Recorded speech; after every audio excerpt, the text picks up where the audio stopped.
las adicciones o desarrollar una adicción se puede resumir mucho en que es una gestión emocional. Porque digamos que tendemos a experimentar casi todas las emociones con alguna sustancia. Cuando quitas esa sustancia, vives esas emociones por primera vez. Reaprender a gestionar emocionalmente la vida, ¿no? ¿Cuál es para ti la droga más peligrosa del mundo? En cuanto a números de epidemiología, claramente el alcohol, o sea, es la que más daño hace. Ahora, la droga más peligrosa, la metanfetamina, es diabólico. Hace muchísimo daño en muy poco tiempo y destroza a la gente de forma irreversible. Todas las drogas tienen daños, ¿no? El LSD, la psilocibina, no genera adicción. Tampoco puedes tener una sobredosis. Eso tiene riesgo, o sea, no te digo que no los tenga, ¿no? El M nunca va solo. Normalmente siempre va con alcohol, con cannabis, con exceso. Los excesos sí que son malos. O sea, no tienen nada que ver, ¿no? Pero cada una tiene sus riesgos. El drama de verdad surge cuando en un cerebro que se está formando con 13, 15, 16 años, incluyes esa sustancia y se registran esos, digamos, liberaciones de dopamina, esos circuitos cerebrales, esa interpretación del entorno, de las relaciones sociales. Los teléfonos han democratizado un poco lo que son las adicciones. Hay niños que se pasan 15, 16 horas al día pegados a un teléfono. Esa es una adicción de libro, o sea, por definición. Muchas más personas pueden ser proclives a desarrollar una adicción. Igual es una condición humana más genérica que aislada, ¿no? ¿Qué consejos darías a esos padres que tienen hijos en edad de y quieren prevenir de todas las formas posibles? Que los padres, que son las figuras paternas, no autoritarias, pero sí referentes, se sabe que si los padres consumen alcohol delante de los niños, la interpretación que tienen los niños de esos productos es muy diferente a los niños que no ven nunca a sus padres consumir. Al saber que sus padres consumen eso, pues interpretan que no es tan malo, ¿no? Yo creo que hay discursos diferentes para distintas edades y se puede empezar joven, ¿no? Con conceptos sobre el azúcar, a lo mejor. Oye, no puedes comer demasiado azúcar porque te genera esto, es malo para los dientes, es malo para tal. Y a lo mejor eso se va evolucionando en, pues cuando te pregunten qué es esa cerveza o qué es ese vino, le puedas explicar de una forma un poco más científica, si acaso. En vez de es para mayores, no preguntes. Bienvenidos a un nuevo episodio del podcast de Colabs. Hoy tenemos a una persona muy querida en el podcast, Rui Arroyo, que es terapeuta y, bueno, fundador de Charlas Adictivas, director de un centro terapéutico para tratar adictos en recuperación.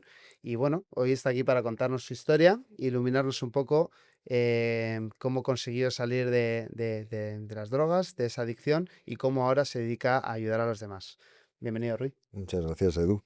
Ya, como he dicho, eres una persona muy querida aquí. La idea es que tengamos una charla, pues bueno, a calzón quitado y que nos ilumines y nos enseñes un poco cómo ayudas a los demás, ¿no? Pero para eso, pues bueno, si nos puedes contar tu historia, quién es Rui Arroyo. Yo te conozco que eres una persona normal, pero cuéntanos tu historia. Bueno, normal, creo que no sé si entro en esa categoría, ojalá. Aunque bueno, hoy en día normal es difícil definirlo, ¿eh?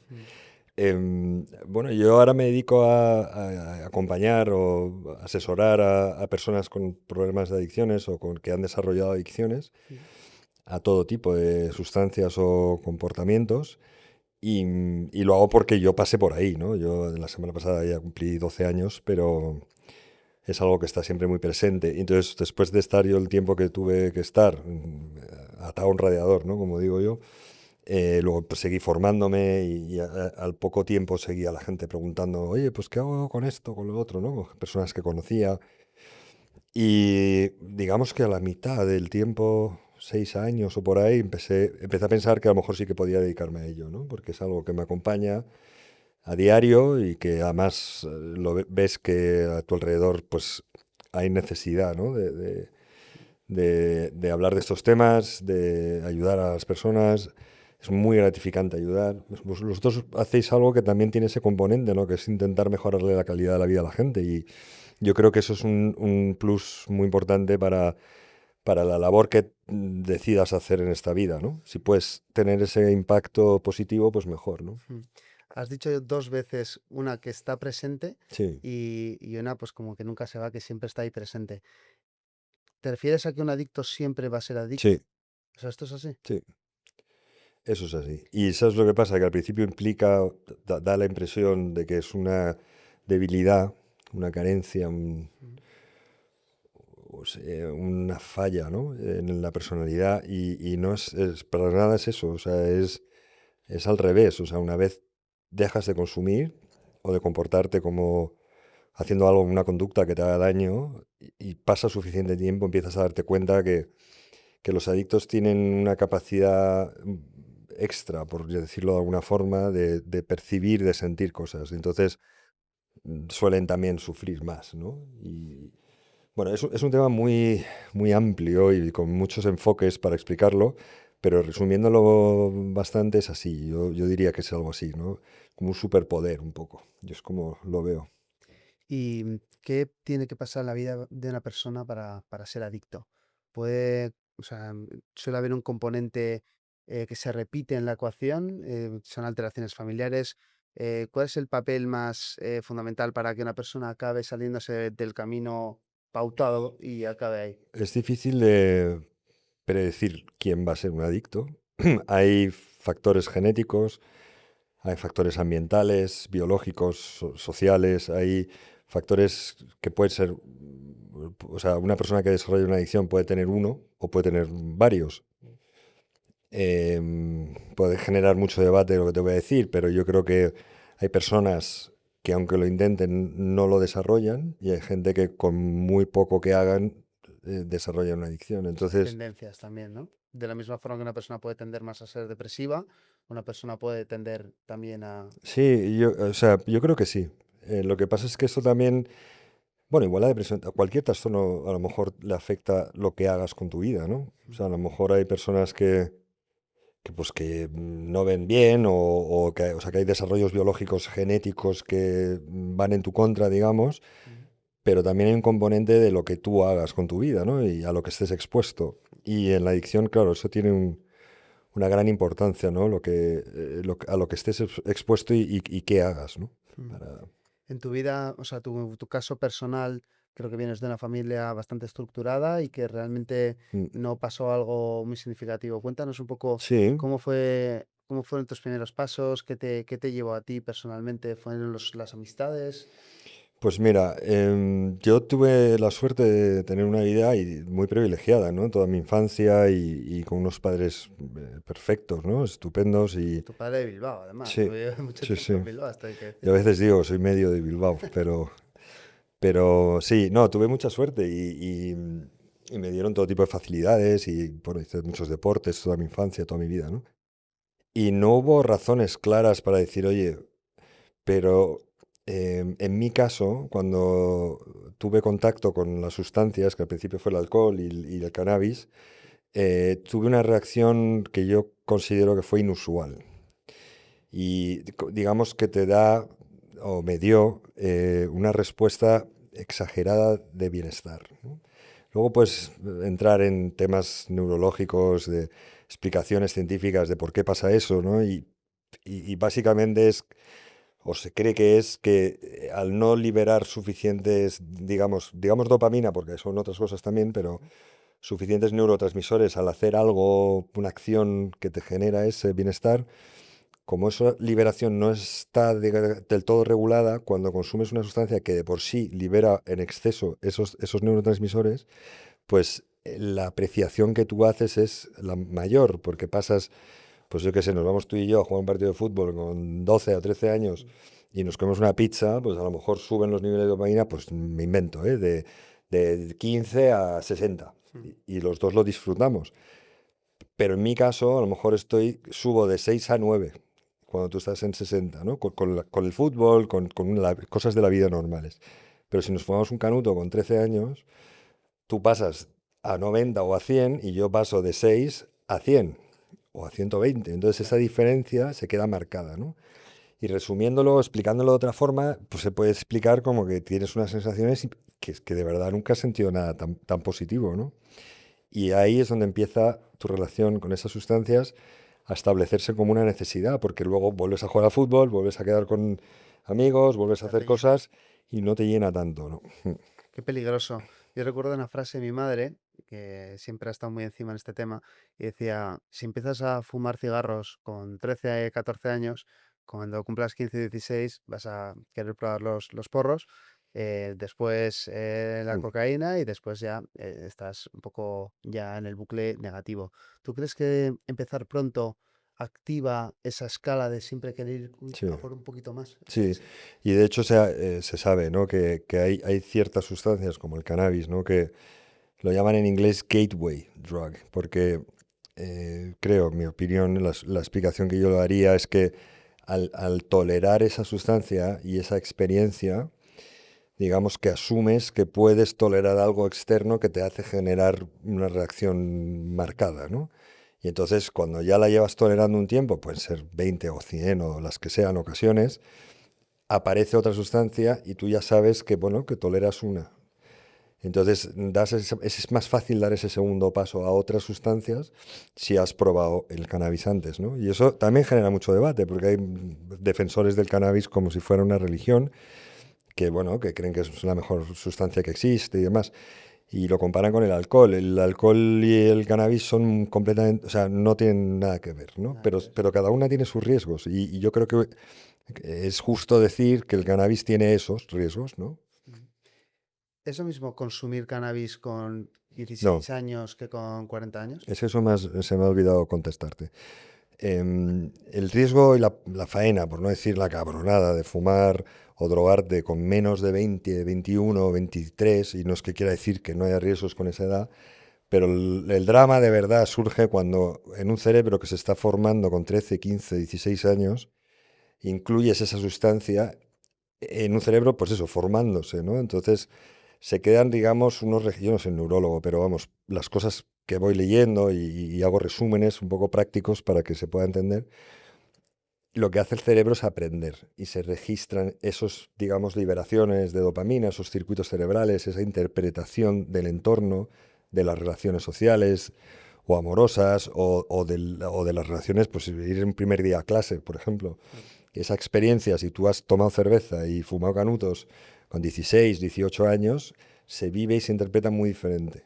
Entonces vas asociando, al final las adicciones o desarrollar una adicción se puede resumir mucho en que es una gestión emocional, porque tú celebras, gestionas tu tristeza, tus momentos difíciles, los nervios, o sea, digamos que tendemos a experimentar casi todas las emociones con alguna sustancia. Y entonces cuando quitas esa sustancia, vives esas emociones por primera vez. Y entonces es como una reaprender a gestionar emocionalmente la vida, ¿no? Jo, Van por ahí los temas. qué importante es la gestión de las emociones. Sí, Te iba a preguntar un poco de cara, tú eres padre y entiendo que no hay nada que te asuste más, ¿no? Que tus hijos cuando vayan creciendo, no sé cuántos años tienen, pero que puedan meterse en este mundo. ¿Tú qué haces para prevenir a tus hijos? ¿Crees que hablar claro es es una que labor depende imprescindible? Ir al psicólogo, gestionar las emociones. ¿Tú qué consejos darías a esos padres que tienen hijos en edad de y quieren prevenir de todas las formas posibles? Pues a ver, hay cosas que se saben. Por ejemplo, que los padres, que son las figuras paternas, no autoritarias, pero sí referentes, Mm, en los que los hijos se fijan continuamente, mm, si se sabe que si los padres consumen alcohol delante de los niños, la interpretación que tienen los niños de esos productos es muy diferente a los niños que no ven nunca a sus padres consumir. claro. Y parece una obviedad, pero genera, o sea, hay unos resultados muy diferentes, como por ejemplo fumar tabaco, que ya se ve claramente, ya todo el mundo como que lo aprecia eso de forma más fácil, pero tener botellas de vino en casa, en la nevera, que los niños abren la nevera 700 veces al día para coger yogures o lo que sea, ven ahí las botellas y cuando de repente tienen la primera ocasión de beber con amigos o lo que sea, al saber que sus padres consumen eso, pues interpretan que no es tan malo, ¿no? Lo mismo con el cannabis, hablar con tus hijos o admitir que tú has consumido ciertas sustancias rompe no una barrera, pero Un estigma. claro, o sea, los niños sí saben que sus padres han fumado porros o se han drogado con otras sustancias, interpretan las sustancias de una forma muy diferente. Entonces, yo creo que hay discursos diferentes para distintas edades y se puede empezar joven, ¿no? Con conceptos, a lo mejor, pues yo qué sé, con el azúcar, a lo mejor, Mm, oye, no puedes comer demasiado azúcar porque te genera esto, es malo para los dientes, es malo para tal, y a lo mejor eso se va evolucionando en, pues cuando te pregunten qué es esa cerveza o qué es ese vino, le puedas explicar de una forma un poco más científica, si acaso, En vez de es para mayores, no preguntes, Ya. al decirle, oye, mira, esto es una Por cosa ejemplo, mi padre siempre ha hecho y nos ha dicho, prefiero que te tomes tus primeros vinos conmigo en casa, ¿no? que en casa y que yo, ¿sabes? Controle eso, Aprendas. ¿sabes? Aprendas, sepas disfrutarlo, joder, tampoco sientas esa dopamina de estoy haciendo algo malísimo, no, sino, oye, tío, me puedo tomar una cerveza tranquilamente y se puede disfrutar con moderación, ¿no? O sea, ¿crees que eso es importante también? Porque si no, joder, yo tenía amigos que de repente salían desbocados. Claro, En su casa era eso como súper esconderse. prohibitivo Ya. y salían y coma etílico y lavado de estómago. Sí, sí, bueno, a ver, un tema importante es o sea, la diferencia de consumir con una edad u otra es que es el día y la noche. Pueden generar problemas, o sea, tienes muchas más probabilidades de tener problemas severos si empiezas con 13, 14, que es la edad de inicio, o 17, 18, 19. No tiene nada que ver. Igual que con las sustancias un poco más fuertes, empezar con 22, 25, 28, no tiene nada que ver. Es muy probable que no tengas un problema. Y esto también puede generar polémica, pero Ujú. no es ¿por qué? Porque el cerebro, el córtex neofrontal, toda la parte de adelante que digamos tiene unas funciones de análisis de riesgo, de percepción de futuros, de gestiones emocionales, de juicio, básicamente, no está desarrollada. Entonces, si tú a eso le introduces alcohol, que también acelera el asumir más riesgos y demás, te pone más en peligro, ¿no? Eso por un lado. Entonces, luego, esconderse nunca es bueno. O sea, a no ser que tengas unos padres que sean, pues no sé, militares, ¿no? Como muy autoritarios y te lo prohíban absolutamente todo y tengas ya casi un problema social, ¿no? De no, yo nunca diría que sea lo bueno esconderse. Entonces, de frente siempre se pueden hablar las cosas. Oye, mira, yo tengo una edad, tengo 17 o 18 y todos mis amigos pues toman cervezas, pues a lo mejor enfocarlo como, tratarles como adultos. Sí. La gente joven sabe un huevo, pero un huevo. O sea, en temas de prevención que conocí, hice un curso en el que conocí a dos chicas que iban a colegios pues todos los días. Me contaron que todos los padres llegan tarde a todo, siempre. O sea, ellas tienen reuniones con padres y entonces están continuamente explicando los riesgos que hay y los consumos de los niños, ¿no? Y me puso un ejemplo, se me quedó marcado. O sea, en una clase de niños de 10 años estaban pintando rayas de cocaína con la tiza de la pizarra. Niños de 10 años. Entonces, eso no quiere decir que vayan a consumir ni nada, pero que ya saben cosas. Y entonces, claro, tú te crees que tu hijo con 14 o 15 a lo mejor no ha probado nunca nada y no te atreves a tener esa conversación con él.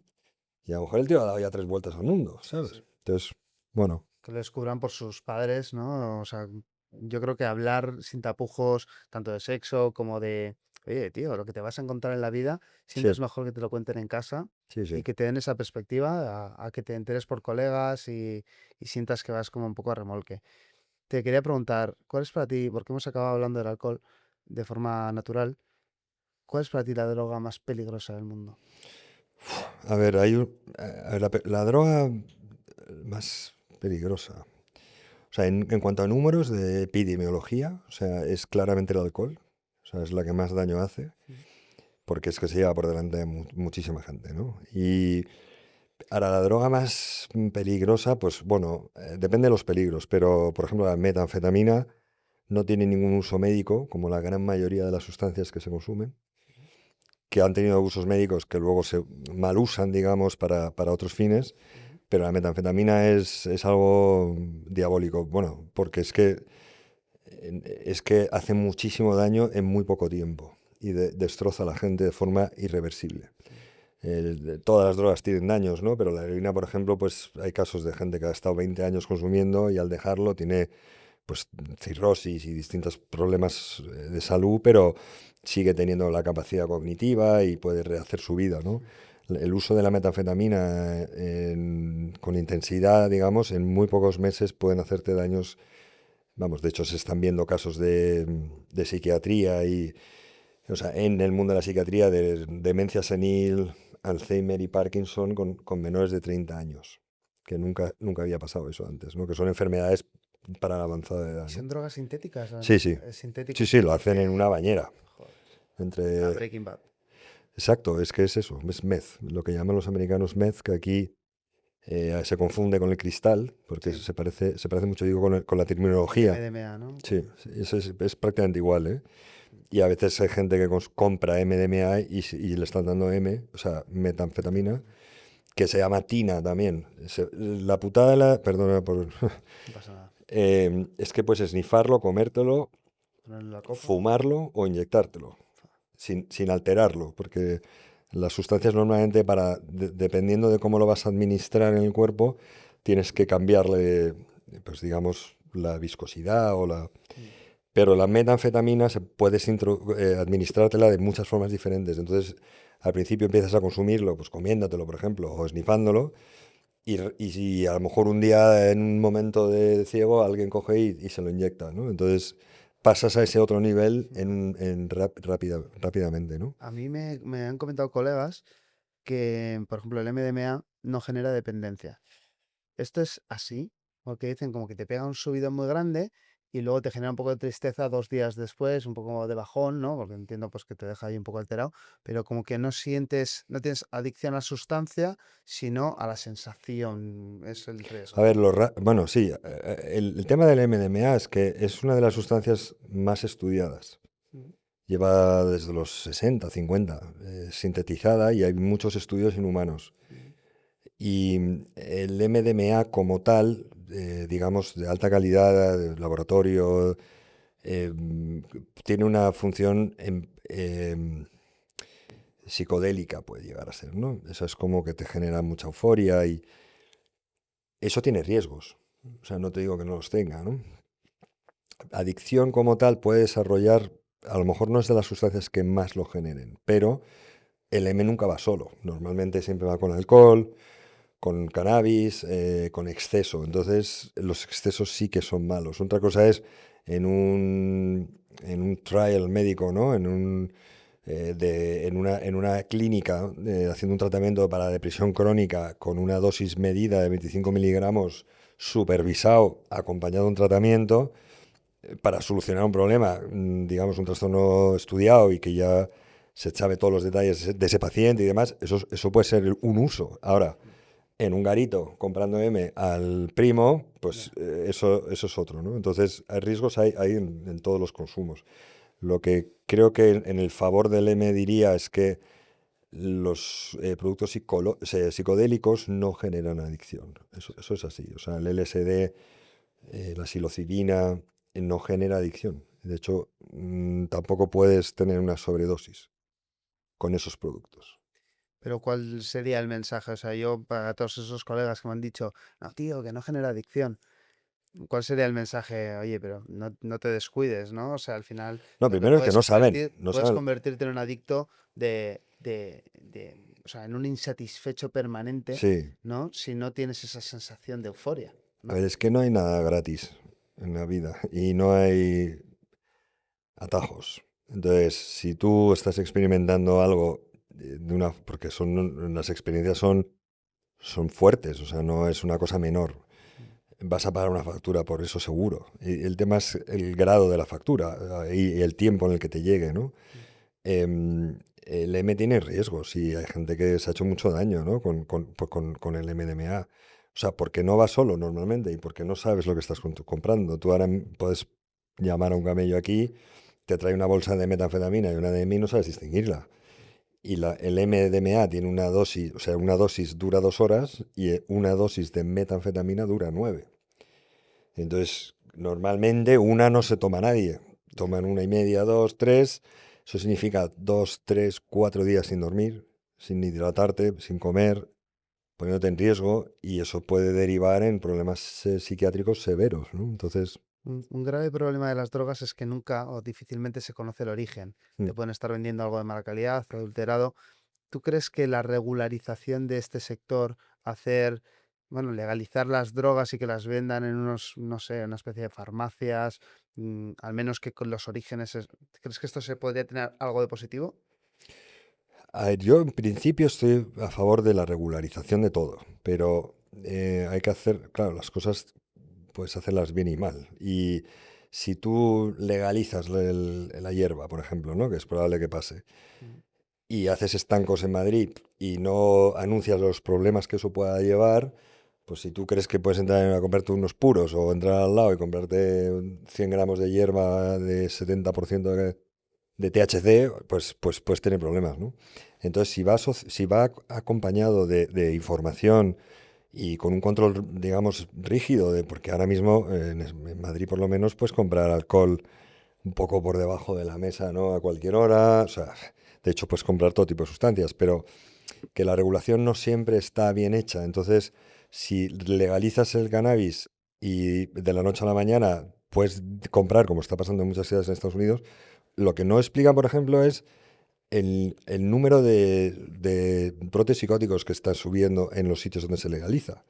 Porque la gente consume más. Y si consumes más, hay más gente con más capacidad de tener un problema psiquiátrico, ¿no? Y entonces eso pasa. O sea, O por sea, ejemplo, ¿cuál fue la evolución en Ámsterdam desde que se aprobó o pues se legalizó el consumo de cannabis, por ejemplo? en Ámsterdam fue de los primeros sitios, Sí. pero ahora en Estados Unidos está en más de la mitad de los estados. Es completamente legal. Y de hecho te llama la atención cuando aterrizas en algunas ciudades que es que huele a marihuana por todos lados. Entonces eso ya de primeras es como parte del escenario, digamos, ¿no? Y poder comprar no solamente marihuana, todos los productos asociados con el cannabis, ¿no? Aceites, caramelos, todo tipo de formas de consumirlo. Entonces, en principio, si está muy regulado, como un kiosco, con un horario muy estricto, que te piden, yo qué sé, tener más de 21, Mm. a lo mejor, bueno, pues tiene digamos, su forma de entenderlo, que sí pueda ser así, ¿no? Pero es que eso no, yo por lo menos no veo que sea siempre así, ¿sabes? Siempre hay, yo qué sé, formas de conseguirlo, niños comprándolo, como pasa con el alcohol, ¿no? Que hay menores comprando alcohol todos los días, o sea, por mucho que digan que está prohibido. O sea, habría que hacer más labor divulgativa y de formativa de que se entiendan las consecuencias antes que ponerse a legalizar esto, ¿no? O sea, porque si lo legalizas sin ningún tipo de control o conocimiento de las consecuencias, puede repercutir muy negativamente. Mira, una anécdota de Ámsterdam que me has preguntado, de Holanda. Yo tengo unos amigos desde pequeño y ellos probaron a fumar porros en España, por primera vez en su vida. Y de hecho no fuman, o sea, fuman muy ocasionalmente. En Ámsterdam, la gente que fuma o sea, no es para nada la mayoría, ¿no? Es una cosa muy... Pero ellos como son tan ordenados, pues oye, si quieres comprar esto, tal, y si quieres consumir estas otras cosas, tal, ¿no? Pero vamos, yo no sé, es una pregunta difícil y yo creo que viene la legalización. Y el tema es hacer las cosas lo mejor posible, porque bueno, hay otros problemas que surgen a raíz de eso. El problema que yo veo, Edu, es las drogas sintéticas que no hay quien lo pare. Y creo que o sea, la industria de sintética es imparable, imparable. O sea, si no han podido parar la cocaína en 40, 50, sí, 40, 50 años, que no han hecho ni mella en la capacidad y la cantidad que hay en el mundo disponible. Mira, la ONU, el mayor presupuesto que tiene la ONU, que la gente cree los cascos azules de las guerras, Mm. son guerras. Pues el mayor presupuesto destinado a la ONU desde que su fundación es la lucha contra el narcotráfico. Y no ha servido, bueno, yo, en mi opinión, no ha bajado en absoluto la producción. Cierran un tío, aparecen cinco más, ¿no? Entonces, o sea, hay una industria mundial enorme. Entonces, eso solamente con ese producto, que hay que crecerlo, procesarlo, distribuirlo. Ahora las drogas sintéticas, te digo, compras percusores, los ingredientes, Mm. online, te los mandan aquí y en la bañera mezclas cosas y de repente tienes 5 kilos de una droga sintética súper potente. Y en algunos casos no es ni legal. Entonces, yo creo que la única forma de reducir el consumo es informando y educando a la gente para que no lo pida. Claro. Pide, oye, pero ¿cómo se me va a ocurrir a mí meterme una raya de eso? ¿Sabes? Que es una locura. Mm. Es un poco... Cuando la gente entendió lo que pasaba con la heroína, eso probablemente bajó muchísimo, ¿no? Sí, bueno, y se morían. Claro, se Se moría morían. un montón de gente. Yo amigos De tus padres de esa sí, época. eso es de la época de los 50 y algo, la gente nacida entre los 50 y los 70, ¿no? Toda esa gente. Bueno, em, ¿cuál es la definición de droga sintética? Porque hemos hablado mucho, has dicho que el peligro son las drogas sintéticas, a mí me Sí. viene a la cabeza el fentanilo, Estados Unidos. ¿Cuál es la definición de droga Bueno, hay sintética? drogas, o sea, por lo general, la mayoría de las drogas que conocemos vienen de origen orgánico, Vale. pero se sintetizan y luego se puede reproducir, digamos, en un laboratorio, ¿no? Hay algunas que son semiorgánicas, ¿no? Y no sé ahora mismo, no quiero decirte ninguna burrada, pero a lo mejor la morfina, por ejemplo, viene del opio y tiene un componente orgánico, pero luego se desarrolla. O sea, hay A nivel distintos niveles. terapéutico, Y luego hay sintetizaciones pura y dura, o sea, que saben cómo crear las moléculas de X y en un laboratorio lo consiguen y entonces ya se fabrica, digamos, en el nivel industrial, ¿no? Hay algunas, la cocaína es semiorgánica porque tiene un componente orgánico. La metanfetamina es completamente sintética. El tusi, que no hemos hablado de eso, sí. eso es una cabronada. Ahora, de hecho, ayer o antes de ayer estábamos hablando de que están encontrando a gente joven esnifando cafeína. Cafeína que tiene un aspecto como pues, un polvo blanco y la gente está empezando a consumir eso solo. Y lo único que la sensación que tienes es de pues, que te acelera el ritmo cardíaco a lo bestia, como si te tomaras 10 o 15 cafés solos de golpe. Eso también tiene sus riesgos, pero eso es un ingrediente que hay que puedes comprar y no es ilegal. Claro. Entonces, la oferta de productos sintéticos no, o sea, es que es interminable. El fentanilo que tú dices, hay un libro increíble que se llama La fiesta se acabó, de Ben Hoffman, creo que se llama. Holstad, creo que es. Y es un tío que se hace un estudio de 10, no sé, 10 años, viajando a China, conociendo los lugares y luego yendo a México y demás. Es un americano. Y explica bien cómo empezó todo, ¿no? Y hay 450 empresas en China que producen los químicas, que producen esos productos químicos, los percusores, y los mandan. No se vende un kilo en China, a pena de muerte, me imagino, y tienen además planes fiscales del gobierno para que esas empresas funcionen que te cagas y tal. Mandan todo ese producto a México y México lo introduce en China. Luego México empieza a producir y a Canadá. Entonces, México lo básicamente, introduce en Estados Unidos, sí, dirás. eso es, Sí, perdona. vale, vale. En Estados Unidos por abajo y en Canadá por arriba. Entonces, en nada Es que no inundan. son muy listos, ¿eh? Bueno, esos, no sé si...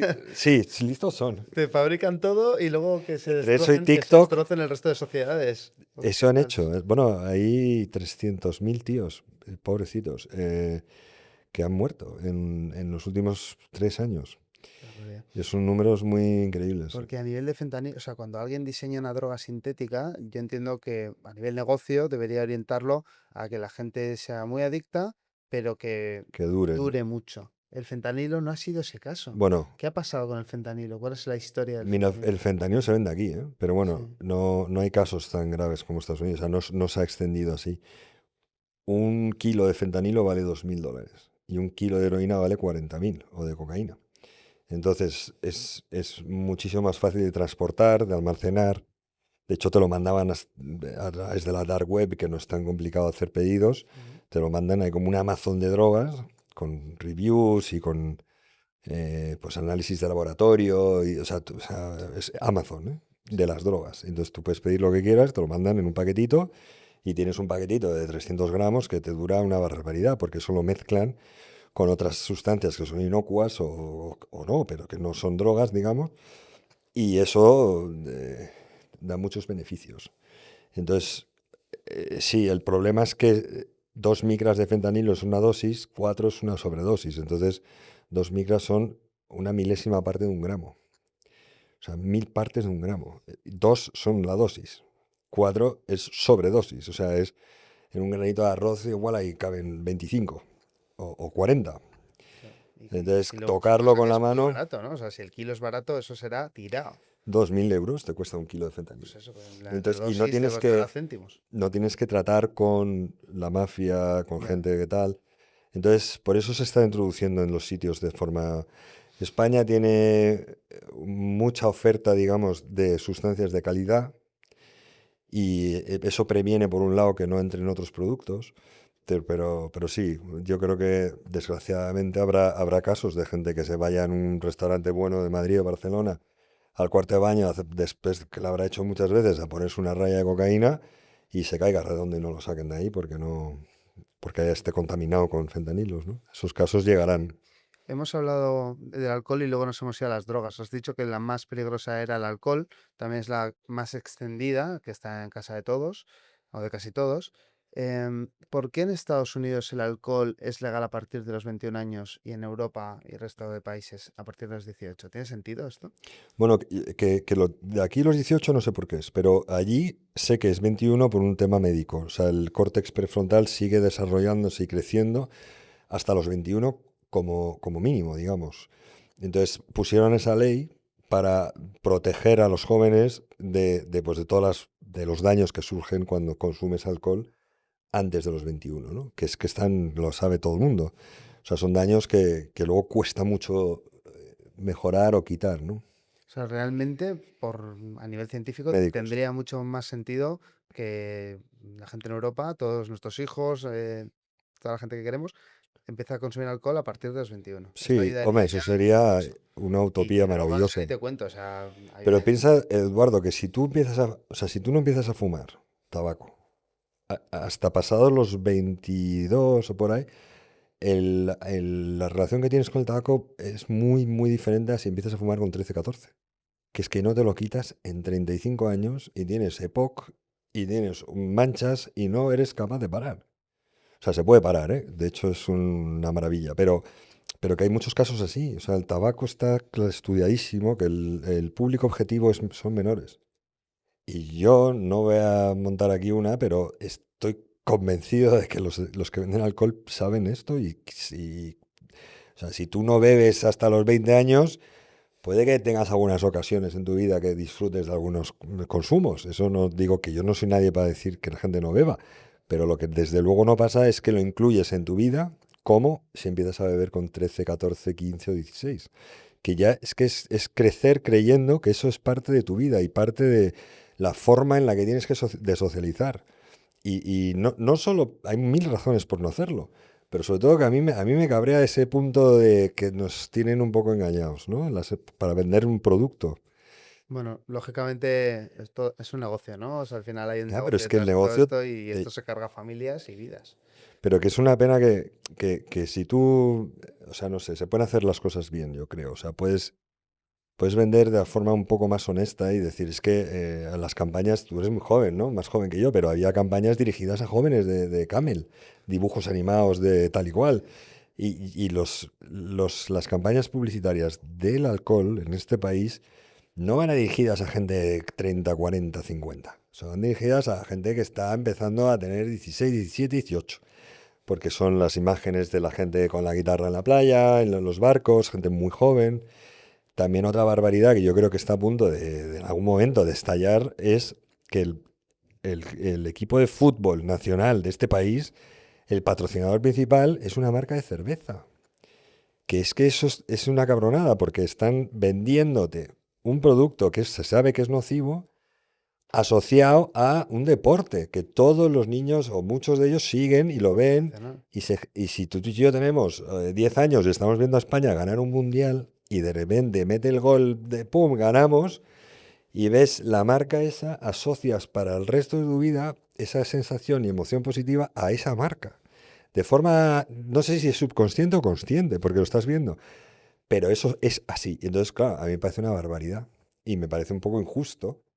Y oye, si tú tienes una edad madura y tu vida está en orden y te decides irte al kiosco a comprarte tus 4 vinos para tomarlos en la cena del viernes, pues oye, como si te pones a hacer escalada sin cuerda, tú sabrás, ¿no? Pero lo que no creo que sea justo es que expongan a los niños para que se enganchen a esos productos, para que, oye, estén comprándolos durante toda su vida, ¿no? Yo veo cómo se avanza, porque antes era el alcohol directamente y ahora es 0-0. Por ejemplo, ahora todas esas patrocinios lo hacen tanto en Fórmula 1 como en el fútbol con la 0-0, pero bueno, te la están metiendo igual, ¿no? Sí, Entonces, yo noto cómo se avanza. Antes Marlboro, patrocinador de todos los equipos de Fórmula 1, sí, sí. el rojo y el blanco, eso, Camel con las motos. Se está haciendo mucho, pero también estoy seguro de que hay intereses porque no desaparezca, ¿no? O sea, al final es lo que dices tú, que es una cabronada. Pasando un poco de tema generalista y conceptos de drogas, me gustaría, si estás cómodo y te apetece, que nos cuentes un poco en detalle tu historia, ¿vale? O sea, Mm. solo si estás a gusto y Sí, te sí, estoy apetece. muy cómodo en tu sofá. El, A ver, sí está bien porque así la gente entiende, a lo mejor, no sé, que no se siente tan rara, ¿no? Si está pasando un proceso similar. O sea, en mi caso, yo empecé a consumir pues 13, 14 años y tuve esa reacción, ¿no? Que te decía que era, yo creo, una respuesta inusual, ¿no? Cuando hay ciertas indicativos que pueden hacerte ver que tienes un problema. Si no tienes una respuesta, o sea, el alcohol es un depresor del sistema nervioso. Entonces un tío grande le das alcohol y se acaba desmayando y durmiendo en un sofá. Si te genera una respuesta estimulante, eso es un indicativo de que puede la cosa acabar mal, ¿no? O sea, que no te metes en la cama, que es que quieres ir a 20 sitios, que eres siempre el último en quedarte, ¿no? Y es un poco lo que me pasaba a mí. Yo toleraba muy bien el alcohol, podía beber mucha cantidad, no me alteraba tanto. Bueno, habrá alguno por ahí que piense otra cosa, pero en principio era así, ¿no? Por lo general, ¿no? Y eso fue una cosa que fui arrastrando durante muchos años, ¿eh? Desde los pocos, ¿no? De 15, 16 hasta los 35 que dejé de beber, ¿no? Hay un momento, bueno, primero aparecen sustancias a los 18 años, luego a los 20, y ya una vez tomo o pruebo dos o tres sustancias diferentes, ya como que abro la veda y ya me da igual probar lo que sea. Y de hecho pruebo un poco todo lo que había en mi época, ¿no? Y toleraba todo bastante bien, es decir, ¿no? O sea, nunca me sentó nada mal. Y tuve trabajos y viajé y viví en distintos sitios, o sea, relativamente me iban las cosas bien, ¿no? Y hubo un momento difícil de mi vida emocional, muy complicado de gestionar, digamos, algo inesperado. Y en ese momento el consumo se posicionó como algo muy necesario, ¿sabes? Como que de repente algo que iba paralelo a mi vida, que creía que formaba parte de mi forma de ser y que era un poco quien yo era, de repente fue lo que poco a poco se puso completamente delante, ¿no? Y hasta el punto de que, como lo que me pedía la cabeza era consumir todo el tiempo, los tiempos que no estaba consumiendo estaba realmente mal, aunque pudiera trabajar, ir a la oficina y demás. Y llega un momento, incluso después de eso, o sea, las distintas fases son que ya es absolutamente quiero estar todo el tiempo que pueda bebiendo, ¿no? Y drogándome. Y, y es inconcebible a veces acordarse, porque, o sea, que yo pienso, digo, pero ¿cómo puede ser, no? Pero es que eso es lo que realmente pasó, o sea, fue apartarme de mis amigos cercanos, de familiares, y ya hasta al final consumir solo, o sea, no querer estar con gente, ¿no? Acabas consumiendo solo. Hay ciertos detalles, es una incapacidad absoluta de tener cualquier cita, pero de un dentista, siquiera, o sea, cancelaciones de 8 veces a un dentista, ¿no? Y cosas de este tipo, ¿no? O sea, al final se te hacen bola cosas y la vida es complicadísimo, todo es como eso, tiene una complejidad y un malestar continuo que es muy difícil de explicarlo a la gente que no ha pasado por ahí, ¿no? Y llega al punto de que no dejé de comer, no podía comer, no dormía, yo salía pues un miércoles a comer con un colega y eso pues llamábamos a los camellos tal y de repente era sábado. Y entonces había estado en 3 casas por ahí y en las casas había gente del mismo plan, algunos duran más, otros menos. Y de repente era sábado y yo me desmayaba en el suelo, el vestido en mi casa, un sábado. Y claro, un dolor alucinante, ¿no? Todo el cuerpo lleno de golpes y tal. Y luego cuando me podía despertar, pues un domingo así, no podía ni con mi cuerpo, ¿no? Entonces, temblores, bajaba a un bar y empezaba a tomar cervezas otra vez y ya me reactivaba. Y luego eran otros 2, 3 días, ¿no? Y este episodio así un poco de destrucción total duró 6 meses. Y un día ya no pude más y casi me muero en un sitio solo. Pero lo increíble es que en ese momento yo creo que lo que resaltaría es que tú en ese momento en mi cabeza no ves que hay un otro tipo de opción, ¿sabes? No eres consciente, o sea, no eres capaz de entender que eso puede cambiar. Y entonces yo animo y cuento estos rollos para que la gente que esté ahí o conozca a alguien que esté ahí, de verdad no se haga mucho caso y simplemente se ponga en manos de alguien y pida ayuda. Y si haces un trabajo, digamos, de unos pocos meses, esa sensación de que esto es un infierno y que no hay forma de pararlo, de verdad que desaparece. Y luego ya pasas a otra fase en la que te empiezas a dar cuenta que es una maravilla lo que hablábamos al principio. O sea, yo creo que la gente que es adicta o que tiene tendencias a desarrollar una adicción, es un poco especial, o sea, para bien y para mal. Entonces, para mal cuando está consumiendo, porque eso al final acaba en desastre, pero luego cuando consigues parar y salir de ahí, es para bien, porque eres capaz de ser muy empático, de apreciar las cosas de una forma un poco diferente. Mm. Tú en tus peores momentos creo que estuviste 20 días seguidos consumiendo No, 6 meses estuve, todos los días. todo el rato, sí. Yo me despertaba y eso, en esa época, esos 6 meses fue de octubre a marzo, todo el rato. O sea, Y lo hemos comentado en algún caso, pero tú tienes familia, tienes un hermano.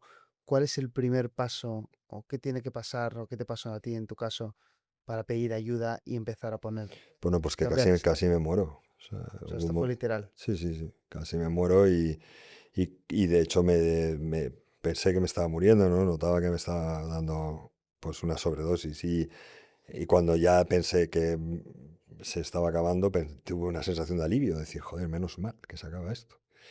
Pero cuando no sé qué pasó ahí, es difícil también de explicarlo. Cuando ese episodio trágico pasó, lo primero que pensé fue, bueno, cualquier cosa menos esto, ¿no? Entonces sabía que tenía que parar y sabía que, que había ya tomado la decisión ahí tirado, ¿no?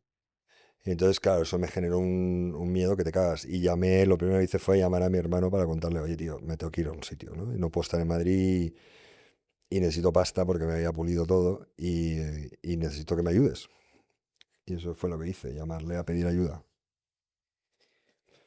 Mm. 6 meses, pero fueron 6 meses, ¿eh? O sea, hay veces es más tiempo, hay gente que hay recaídos que conozco que estuvieron más tiempo. Es que es difícil de decir, porque, por ejemplo, tú a lo mejor tienes un consumo de alto riesgo, por poner un ejemplo, ¿no? Pues qué sé, te bebes 4 cervezas grandes todos los días y el fin de semana te tomas 4 botellas de vino. Pues puede ser un consumo de alto riesgo, ¿no? Y si te dice de repente un médico, oye, que estás muy gordo y tienes que adelgazar, o que tienes una reacción rara, vamos a hacerte una analítica. Paras de consumir ese día y no te genera un malestar excesivo. Oye, pues a lo mejor me aburro un poco más y ya está, ¿no?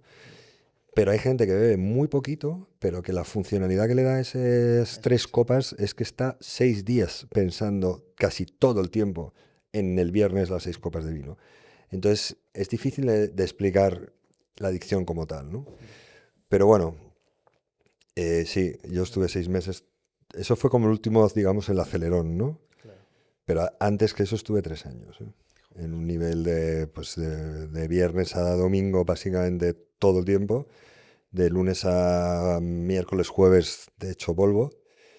Y el viernes ya hasta el domingo otra vez. Así estuve Y tres te años. afectó al trabajo, entiendo también. Sí, claro, bueno, pobres jefes que tuve que eran la bomba. Y bueno, mira, el trabajo para mí era una escapatoria. Yo llegaba muy pronto y estaba ahí y muy centrado, aunque estaba jodido, porque no quería como enfrentarme a llegar a mi casa y estar ahí solo, ¿no? O sentirme solo, porque estaba rodeado, con gente. Pero la adicción, cuando desarrollas una adicción, hace que todo en tu alrededor te lleve a consumir, digamos, ¿no? Es una cosa extraña. Entonces, teniendo pues una novia que tenía en esa época, que era una maravillosa persona y una cosa excepcional. Amigos cercanos que me decían, tío, que te estás haciendo daño, vamos a, yo qué sé, parar o vamos a tal. Mi familia, ¿no? Mi padre ya no estaba, pero mi madre, mis hermanos, deportes, pero es que yo en ese momento estaba jodido y solamente cada vez quería consumir más, ¿no? Y cada vez acabas consumiendo más y acabas Mm. apartando a todo el mundo. Lo que está claro es que el caso de cada persona es un mundo, que no hace falta estar a puertas de la muerte para pedir ayuda, ¿no? O sea, es No, no, decir, no. pero que en la mayoría de los casos de un adicto es importante internarse, ¿no? O sea, es decir, hay fases, o sea, me refiero, pero a partir de una fase avanzada, el primer paso para salir es pedir ayuda y meterse en un sitio, ¿no? Buena pregunta. Mira, en el sitio donde trabajamos ahora tenemos 16. Y en Madrid, ¿no? Tenemos una oficina en la que tenemos de terapias de grupo, terapias individuales. Ahora vamos a empezar en abril con arte terapia, que es una modalidad muy útil. Em, y ahí es donde también grabamos nuestro podcast, ¿no? Nuestro estudio. En este sitio hay... El enfoque es intentar ayudar a la gente antes de tener que llegar a un ingreso. O sea, todos los que vienen la mayoría tienen trabajos y tienen una vida. Lo que pasa es que se han dado cuenta que, bueno, que tienen un problema y que tienen que parar antes de que se ponga peor, ¿no? Entonces, nosotros por lo general hacemos una terapia de grupo y una individual a la semana, que debería ser suficiente para el perfil de personas que vienen. Ujú. Si necesitan más que eso, a lo mejor pues una tercera en la semana, pero si necesitan más que eso, normalmente, por lo general, están para hacer un ingreso. Y el ingreso no supone, como en mi época, que es irte un año, desaparecer año, año y medio. A lo mejor el ingreso puede ser un mes o dos en un sitio cerca de Madrid y al salir de ahí hacer lo que se llama ambulatorio con nosotros, ¿no? O Vale. sea que O sea, lo que está claro es que se puede pedir ayuda sin tener que llegar a la fase de internamiento sí, y que desde si eres una persona que consumes alcohol de forma abusiva, pues te puedes poner en manos de gente como tú, que te has profesionalizado en esta materia, que eres asesor terapéutico, director terapéutico y que ayudas desde el conocimiento, ¿no? sí, sí, y que tengo un Desde, equipazo, perdona que te corte. claro, Psiquiatra número uno, ¿vale? psicólogo, los dos expertos en adicciones. O sea, hay un sitio de yoga que también recomendamos, que es La Bomba, y un entrenador personal y un nutricionista. O sea, que nosotros nos especializamos cada uno en un área de todo lo que es la fase de recuperación.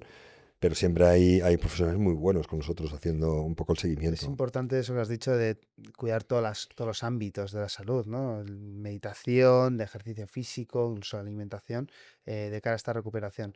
Seguro que te has encontrado auténticos nos, gente que no quiere que le ayuden, que no quiere.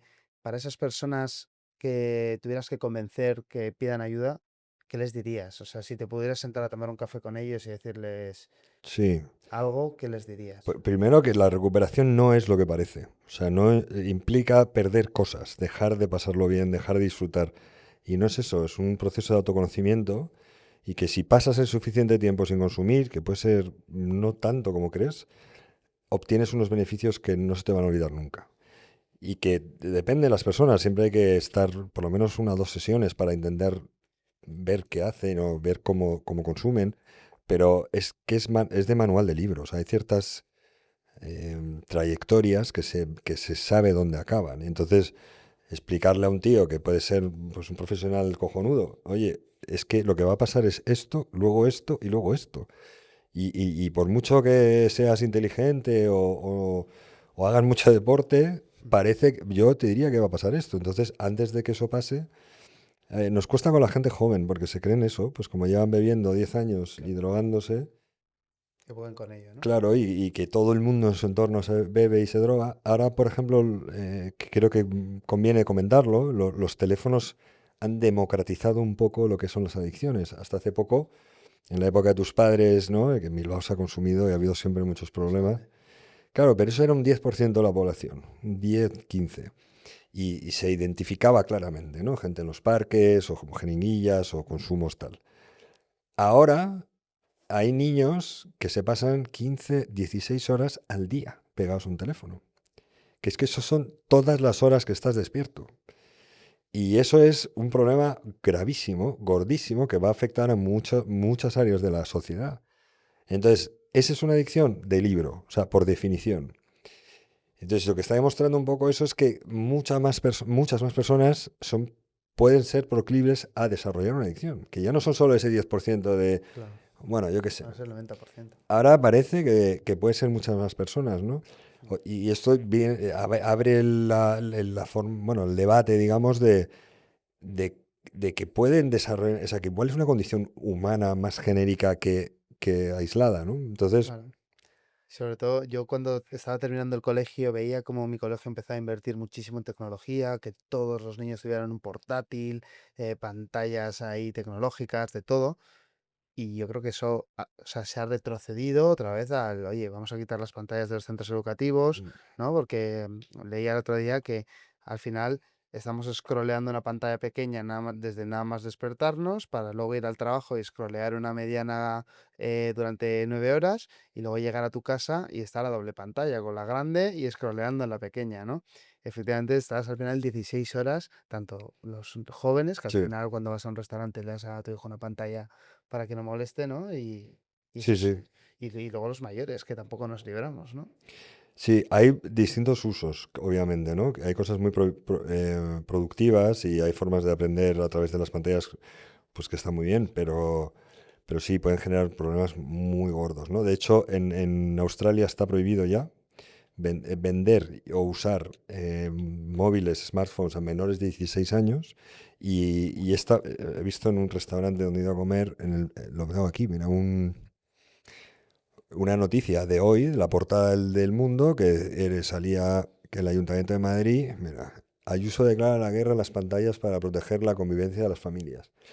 Declarar la guerra, o sea, no es vamos a promover un cambio, no, es Sí. la guerra, porque es que se están asociando problemas psiquiátricos en menores, o sea, es que se ha disparado las autolesiones, la depresión, el insomnio, la ansiedad, niños de 12, 11 años. Las autolesiones se disparan en mujeres, sobre todo. Entonces, ya no es, vamos a ver dentro de otros 10, 5 o 10 años si es el teléfono. No, es que ya se sabe, ya No hay. tenemos tiempo, además. No, y que sobre todo hay muchos niños ya sufriendo, ¿sabes? Que es que en España hace poco hay una medicación que es para el TDAH que se quedó sin stock en todas las farmacias de España. Y entonces eso puede ser, no quiero tampoco ser alarmista, pero eso puede ser un resultado de que es que le hemos dado a niños de 1, 2, 3 años móviles durante sus años de crecimiento, ¿no? Del córtex y de todo. O sea, por repetir la frase que has dicho, porque igual ha pasado desapercibida, Australia ha prohibido el uso de Y teléfonos móviles en niños menores de 16. menores de 16. Venta y Esto uso. significa que te ven en un espacio público con un teléfono y te multan. Te hay una denuncia a los padres. O sea, Y esto que no es, te venden un no smartphone. te lo venden en un smartphone y ahora hay uso diciendo esto. Pues, Hombre, pero es que o sea, claro, pues un poco lo de la regulación, o sea, no puede ser. En los colegios se está viendo, ¿no? Que es que, joder, si tú tienes una pantalla, un niño con una pantalla, es que ya no está hablando con el de al lado. Ni está en el patio haciendo amigos, ni está viendo cómo se explica, ni está mandando pues TikToks o los deberes, ¿sabes? sí, Sin tener que tener contacto visual con la profe. Entonces, bueno, yo no soy un experto en las pantallas, pero lo que he ido leyendo sí que preocupa un poco, ¿no? sin duda, bueno, llamamiento a todos los padres que miren esto muy de cerca. Eso es. Estaba pensando en la mala suerte que han tenido todos aquellos que han tenido hijos en los últimos 10, 15 años, porque ha habido tan poco conocimiento de este tema y hay errores que son irreversibles y que igual como padre, pues esto hace 10 años, ¿quién sabía?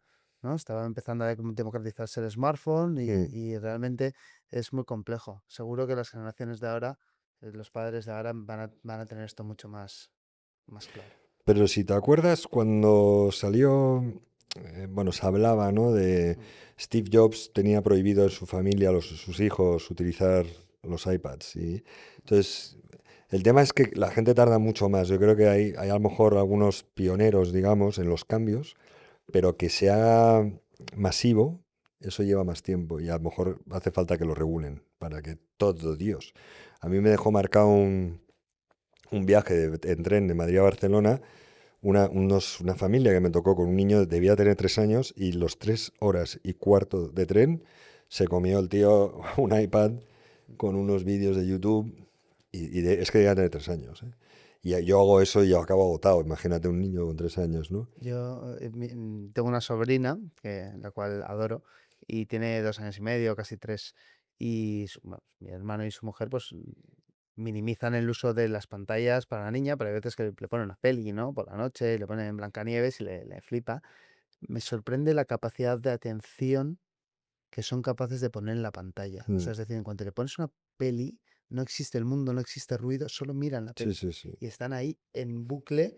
O Bueno, sea, pero es que eso los que lo fabrican, los que sí. producen estos productos, lo tienen muy estudiado. O sea, esto, el cerebro ha desarrollado durante los últimos millones de años, prestar mucha atención a sonido, luz y movimiento.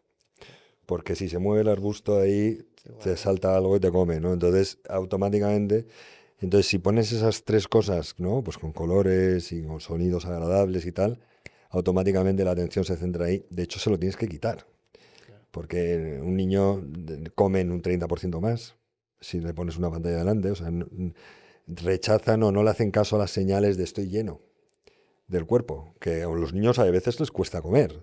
O sea, claro, pues si tú le pones una pantalla y le das una cucharada tras otra, Y ese es el problema. sí, Que el sí, padre muchas veces prefieren que coman, ¿no? Entonces dicen, oye, si está sin la pantalla no va a comer. ya, pero es que luego quitársela, o sea, es una liberación de dopamina Sí. constante. Y eso es lo que hay que... Y yo lo vería así, ¿no? Como diciendo, ahora cada vez hay más padres, hay asociaciones, colegios que están promoviendo el que quiten totalmente las pantallas, prohíban los teléfonos en horario escolar. Hubo una carta de un cole inglés de Madrid del director que a mí me llegó y me pareció que estaba increíble escrita, y el pavo describía cómo los niños salen del colegio y se tiran a los móviles, ¿no? Como auténticos yonkis. Yonkis. O sea, es como que salen corriendo del clase, saben que no pueden sacarlo antes de que se crucen la valla, y en el momento que cruzan la valla están todos, pues, pues como, pues sí, como Yonkis. como yonkis de sustancias, ¿no? Ya lo ve. Y claro, ver eso, un colegio entero, hacer eso todos los días, el tío pues llamaba la atención, oye, pues no sé si fue antes de Navidad, pidiéndole que a los padres que no compraran smartphones y... Pues es una gran labor y es un gran mensaje este. O sea, muchísimo cuidado con los smartphones y con Sí. las pantallas. Porque además, ese foco que tienes en la pantalla es el mismo foco que pierdes cuando no la tienes. Es decir, cada vez es más difícil estar en una reunión a lo que estás, solo a lo que estás. O sea, yo creo que el uso de estas tecnologías, de los smartphones, al final hacen que cuando no tienes ese estímulo, Ujú. estás completamente despistado. A ver qué pasa en el móvil y te derivas, o sea, al final pierdes un poco, ¿no? El poder de concentración y Sí, sí. de foco.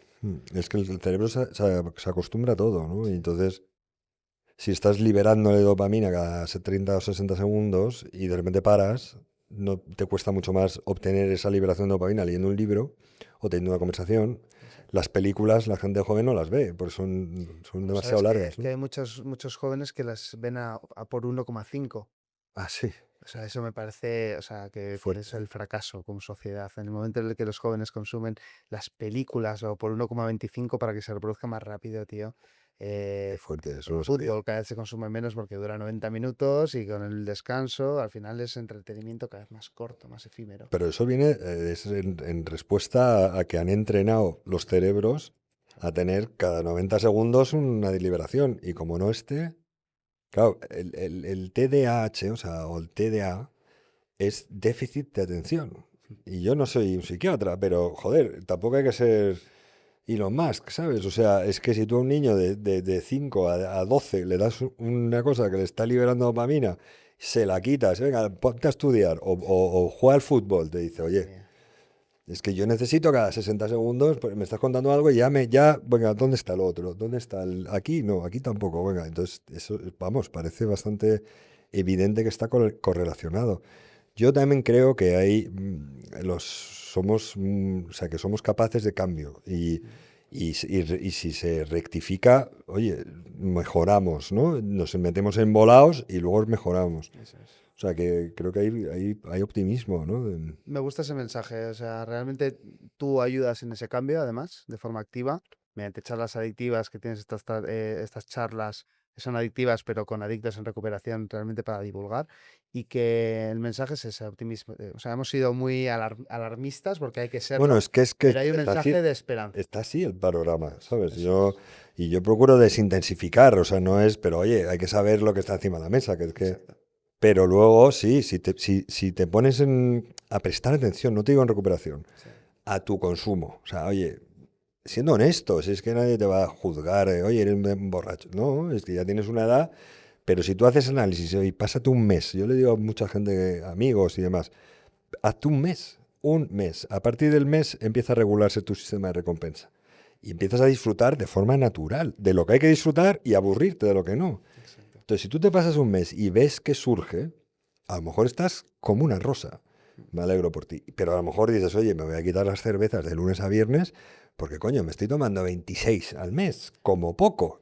Y de repente hay un cumple a no sé qué y son 45 cervezas en un mes.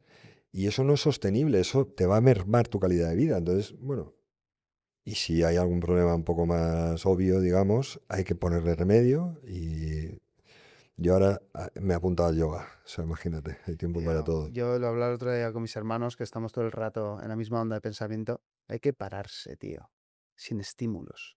Meditar, Aburrirse, sí, sí. aburrirse, pasear sin estímulos. Ahí es donde te vas a conocer mejor a ti mismo, saber en la onda en la que estás, lo que necesitas y mejorar. Sí, sí. Así que con este mensaje vamos a pasar a la última pregunta del episodio. No sin antes darte gracias, Luis. No, gracias a ti, Eduardo. Es una maravilla hablar Ah, contigo salud. y yo creo que hemos ayudado, has ayudado mucho a muchos padres y a muchas personas que están preocupadas por estos temas.